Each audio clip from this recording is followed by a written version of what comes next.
तो hi everyone, welcome back to my channel run classes for you में। जैसा कि आप लोग थंबनेल में देख पा रहे होंगे, ठीक है, विज्ञान कक्षा 9 2023 टॉप 20 में MCQs क्वेश्चन है जो आपके हर बार बोर्ड एग्जाम में पूछे जाते हैं। चलिए शुरू करते हैं। आज का हम पहला सवाल बोला क्या है कि ग्रीष्म काल में जल को मिट्टी के बर्तन में रखने पर किस परिघटना के कारण वह ठंडा हो जाता है? विषण, बाष्पोत्सर्जन, परासरण या बाष्पन? किस परिघटना के कारण वह ठंडा हो जाता है? तो बताइएगा कब? गर्मियों में।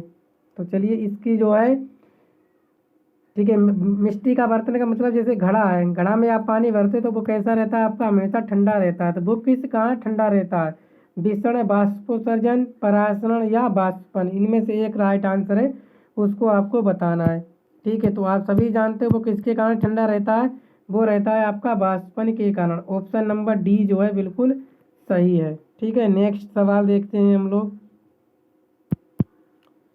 नेक्स्ट दूसरा बोला गया है, निम्न में कौन सी परिस्थिति के जल वाष्पन में वृद्धि करेगी? कौन सी परिस्थिति है जो जल के वाष्पन में वृद्धि करेगा? जल के तापमान में वृद्धि, जल के तापमान में कमी, जल का कम खुला पृष्ठीय क्षेत्रफल, नमक में जल मिलाना? तो इन चार विकल्पों में एक सही है, उसका आप लोग राइट आंसर बताइएगा।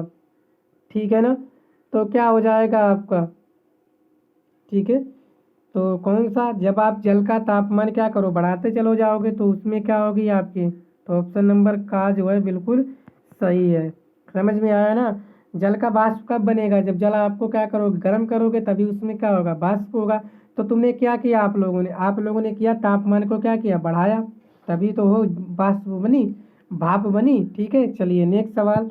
सवाल नंबर हम लोग कौन सा? दूसरा, तीसरा बोला गया, निम्न में कौन सा तत्व कमरे के ताप पर द्रव है? सोडियम, पोटेशियम, पारा, चांदी? तो इनमें से आपको बताना है कौन सा तत्व जो है कमरे के ताप पर द्रव है। तो इन चार विकल्पों में आपका एक सही है, और जो सही है उसी का आपको लोगों को राइट आंसर बताना है। ठीक है ना? तो साथियों, मैं आपको बताना चाहूँगा कि इसमें जो है आपकी महत्वपूर्ण सीरीज चल रही है, तो आप अपने दोस्तों में भी वीडियो को शेयर कीजिएगा ज़्यादा से ज़्यादा। और चैनल पर अगर पहली बार आए तो चैनल को आप लोग सब्सक्राइब भी कर सकते हो। ठीक है, सब्सक्राइब करने का कोई पैसा नहीं मिलता है हमें, सिर्फ क्या मिलता है हमें, और मोटिवेट होते रहते हैं जिससे कि मैं और भी आपके लिए वीडियो बनाऊं। ठीक है, तो चलिए, तो इसका जो राइट आंसर हो जाएगा वो हो जाएगा आपका पारा। ऑप्शन नंबर गा जो है बिल्कुल सही है। नेक्स्ट सवाल हम लोग चौथा करेंगे।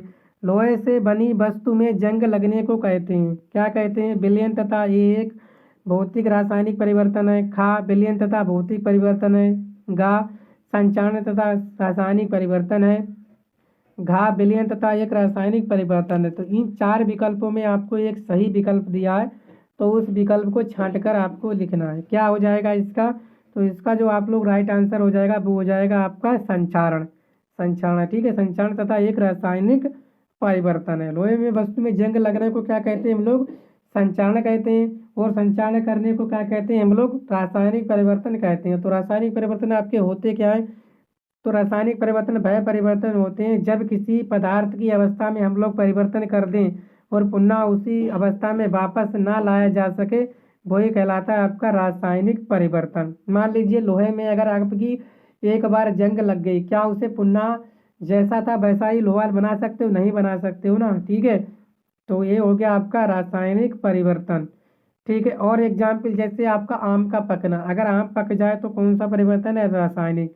अगर आम एक बार पक गया, क्या उसे कच्चा कर पाओगे? नहीं कर पाओगे, तो ये कौन सा परिवर्तन है आपका? रासायनिक परिवर्तन है। तो इसके विपरीत होता है आपका भौतिक परिवर्तन। ठीक है, चलिए नेक्स्ट सवाल नंबर 5, जल का मोलर द्रव्यमान है। तो जल का आपको मोलर द्रव्यमान बताना है। ठीक है, तो जल का मोलर द्रव्यमान बताना है आपको। सूत्र क्या होता है आपका? H2O, इसका मोलर द्रव्यमान बताना है। ठीक है, तो आप जानते हो हाइड्रोजन के कितने अणु हैं? 2 हैं। इसका द्रव्यमान कितना होता है? हाइड्रोजन का 1 प्लस ऑक्सीजन का कितना होता है? ऑक्सीजन का कितना होता है द्रव्यमान? तो वो होता है आपका 16। तो कितना हो जाएगा आपका? 2 एकम 2 प्लस 16, तो कितना हो जाएगा आपका? 18। तो 18 आपका कौन सा ऑप्शन सही? ऑप्शन नंबर गा जो है बिल्कुल सही है। इस तरह से मैंने निकाल, आप भी इस तरह से आसानी से निकाल सकते हो। ठीक है, चलिए नेक्स्ट सवाल देखते हैं। सवाल नंबर हम लोग 6 की तरफ चलते हैं। ठीक है, समझ में ना आए तो आप लोग कमेंट बॉक्स में कमेंट करके बता दीजिएगा, मैं दोबारा से कोशिश करके आपको बता दूंगा। ठीक है, चलिए यहाँ पे क्या बोला गया है कि रदरफोर्ड का अल्फा परिकीर्ण किसकी खोज करने के लिए उत्तरदायी था? परमाणु केंद्रक, इलेक्ट्रॉन, प्रोटॉन या न्यूट्रॉन? तो रदरफोर्ड ने अल्फा को जो परिकीर्ण किया था वो किसकी खोज के लिए किया था? तो इनमें से 4 विकल्पों में आपको एक विकल्प जो है सही है। तो आप सभी जानते हो किसके लिए किया था? आपका परमाणु केंद्रक, एटॉमिक।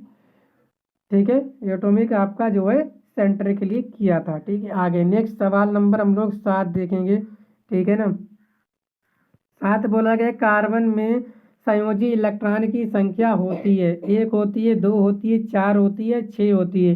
तो 7वें नंबर सवाल का आपको जवाब देना है। तो कार्बन परमाणु में संयोजी इलेक्ट्रॉनों की संख्या कितनी होती है? आप जानते हो जो कार्बन परमाणु का परमाणु क्रमांक कितना होता है? 6 होता है। जब इसको आप लोग तोड़ोगे क्या बनाओगे? 2, 6। तो संयोजी इलेक्ट्रॉन कितने हैं आपके? 4। तो 4 ही आपका ऑप्शन नंबर गा जो है सही है। ठीक है, सवाल नंबर हम देखते हैं हम लोग 8। तो 8वां सवाल नंबर बोला गया कि माइटोकॉन्ड्रिया का संबंध किससे? श्वसन से, वृद्धि से, प्रकाश संश्लेषण से या चलन से? तो आप जब भी जानते हो माइटोकॉन्ड्रिया को हम लोग ऊर्जा का गृह भी कहते हैं। ये भी आपका बहुत ही इम्पोर्टेंट क्वेश्चन है। ठीक है, क्या कहते हैं? ऊर्जा का गृह भी कहते हैं, पावर ऑफ हाउस सेल भी कहते हैं। ठीक है, तो माइटोकॉन्ड्रिया का संबंध किससे? तो माइटोकॉन्ड्रिया का संबंध है आपका श्वसन। तो ऑप्शन नंबर का जो है बिल्कुल सही है। किससे? आपका श्वसन से। ठीक है, नेक्स्ट सवाल नंबर हम लोग 9 देखेंगे। 9 बोला गया है कि गुणसूत्र बने होते हैं।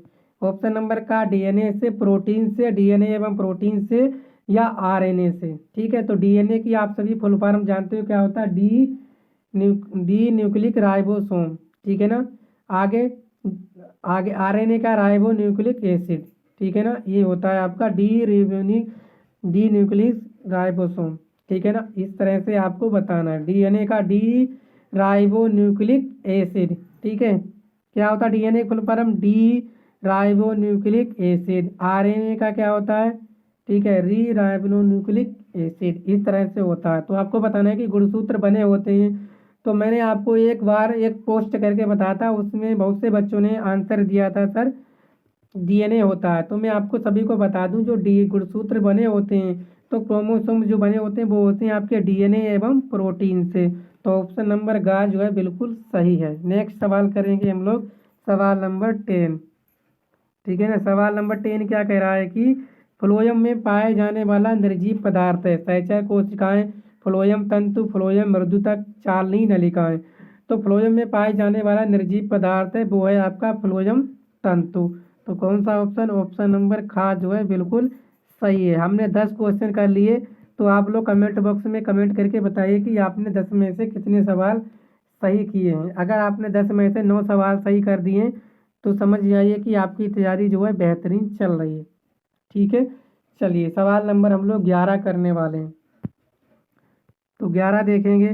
तो 11 सवाल बोला गया निम्नलिखित में से कौन बीज उत्पन्न करता है? Thallophyta, bryophyta, pteridophyta, gymnosperm? तो निम्नलिखित में से कौन बीज उत्पन्न करता है? तो आप सभी जानते हो एक ही चीज़ है जो बीज उत्पन्न करती है, वो करती है आपकी जिम्नोस्पर्म। कौन करता है? जिम्नोस्पर्म। ऑप्शन नंबर घा जो है बिल्कुल सही है। कौन करता है? आपका जिम्नोस्पर्म। नेक्स्ट सवाल नंबर हम लोग 12 देखते हैं। 12 बोला गया है कि लाइकेन में होता है। क्या होता है लाइकेन में?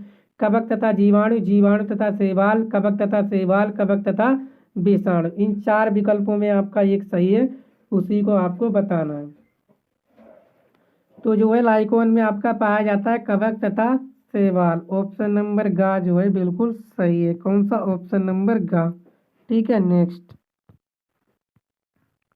बताइए कि केंद्रक की खोज करने वाले वैज्ञानिक हैं?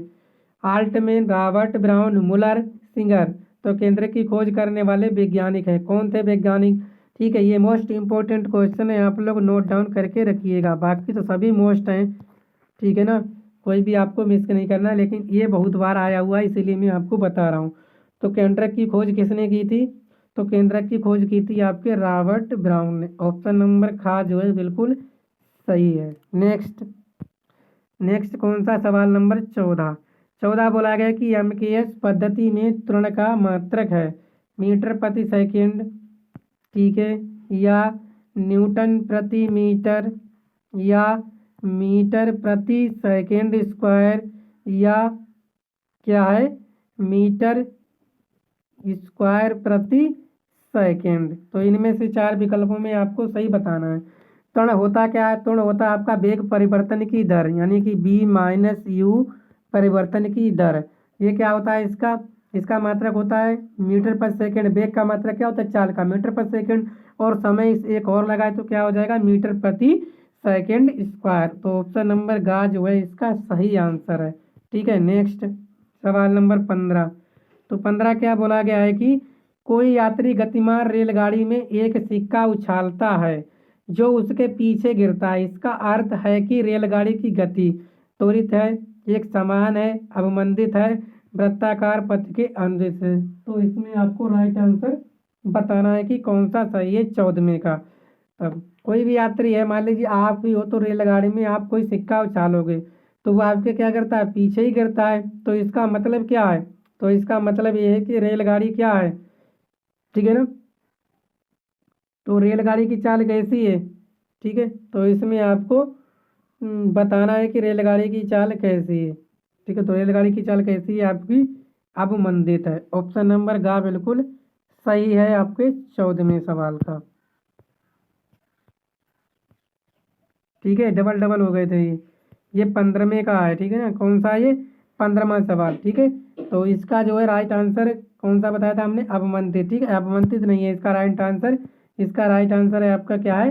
त्वरित है। यानी कि जो रेलगाड़ी है बहुत बहुत तेजी से क्या चल रही है, तभी जो है आप सिक्का उछालोगे वो कहाँ गिरता है? आपके पीछे गिरेगा। तो इसका राइट आंसर कौन सा हो जाएगा? रेलगाड़ी क्या है आपकी? त्वरित है। तो ये सवाल नंबर आपका 14 नहीं है, कौन सा है? 15वां सवाल है, ठीक है। याद रखिएगा, ठीक है। उसके लिए अवमंदित इसका राइट आंसर नहीं है, ये गलत है। तो रेलगाड़ी जो है त्वरित है। नेक्स्ट,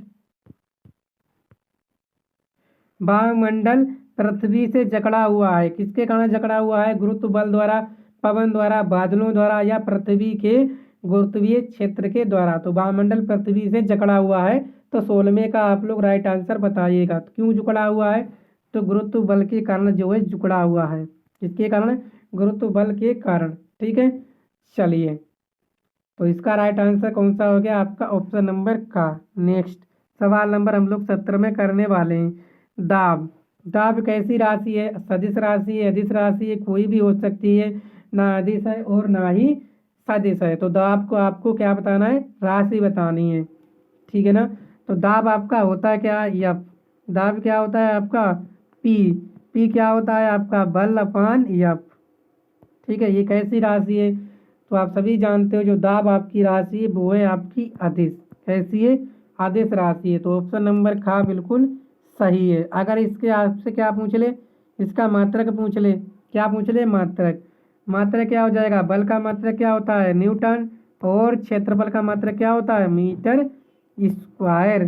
क्या होता है? Metre square. ये होता है आपका दाब का मात्रक, याद रखना, ठीक है। ये कैसी राशि है? आपकी अदिश राशि है। नेक्स्ट 18वां सवाल, किसी मशीन द्वारा कार्य करने की दर को कहते हैं ऊर्जा, बल, संवेग या सामर्थ्य। तो किसी मशीन द्वारा कार्य करने की दर को कहते हैं हम लोग क्या? सामर्थ्य कहते हैं, ठीक है। क्या कहते हैं? सामर्थ्य। पी बराबर क्या होता है आपका? W/T, ठीक है ना। चलिए, और बल या बराबर क्या होता है आपका? EMA, द्रव्यमान गुणा त्वरण। संवेग P बराबर क्या होता है आपका? EMB, ठीक है। ये याद रखिएगा आप लोग इनके फार्मूले। नेक्स्ट सवाल नंबर 19। 19 बोला गया एक अश्वशक्ति बराबर होती है किसके? 7.46 वाट, 1000 वाट, 746 वाट, 15.8 वाट। तो इसका सभी लोग आंसर जानते हो। एक अश्वशक्ति किसके बराबर होती है? 746 वाट के बराबर होती है, ठीक है। आज का हमारा लास्ट सवाल जो होने वाला है आपका, स्वर एक ऐसी ध्वनि है, कैसी है? जिसमें कई आवृत्तियां होती हैं, जिसमें केवल 2 आवृत्तियां होती हैं, जिसमें एकल आवृत्ति होती है, जिसको सुनना सदैव सुखद होता है। तो इसका राइट आंसर आप लोगों को बताना है कि स्वर कैसी राशि है, कैसी ध्वनि है, ठीक है। तो स्वर आपको क्या है? जिसमें कई आवृत्तियां होती हैं, ठीक है ना। तो बी बराबर आपने एक फार्मूला पढ़ा होगा, N लेमडा। ठीक है, और यहाँ आवृत्ति क्या होती है 1/T। ठीक है, जो समय के साथ बदले। तो स्वर क्या है, स्वर कैसी ध्वनि है, आवृत्तियाँ है, कई आवृत्तियाँ होती हैं। ठीक है, तो यही थे आज के हमारे 20 महत्वपूर्ण सवाल 20। तो आप लोग कमेंट बॉक्स में कमेंट करके बताइए कि 20 में से आपने कितने सही किए। अगर 20 में से आपने 18 सही कर दिए तो आपकी तैयारी बहुत ही लाजवाब है। अगर इससे कम किए हैं तो आपको और मेहनत करने की ज़रूरत है। तो बस साथियों, वीडियो को आप लोग शेयर कीजिए और चैनल पर अगर पहली बार आए हो तो चैनल को सब्सक्राइब भी कर लीजिएगा। ठीक है, थैंक यू।